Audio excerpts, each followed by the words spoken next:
By far Vladimir Putin's most high-profile political opponent, Alexei Navalny remained defiant to the last, an outspoken critic of the Kremlin who refused to remain silent even after his conviction on criminal charges, which his supporters say were politically motivated. And now those same supporters say Putin's regime is the prime suspect in the unexplained death of the opposition politician. Friends, family and his legal team suggested he may have been the victim of poisoning, a deliberate attempt by Russian authorities to silence him. The government in Moscow has dismissed any such suggestion.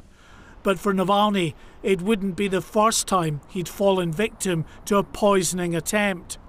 In the summer of 2020, he fell violently ill aboard a passenger plane while on a trip to Siberia.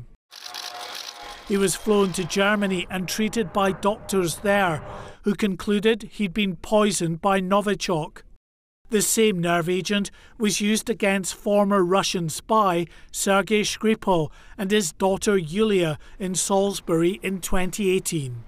The Kremlin stands accused of regularly using poison as a means of targeting outspoken critics of the regime or perceived traitors to the Russian state. In 2006, in one of the most high-profile incidents, Kremlin critic Alexander Litvinenko was poisoned with the radioactive isotope polonium-210. He suffered an agonising few days before dying in a central London hospital. A new opposition is appearing. It is being generated now.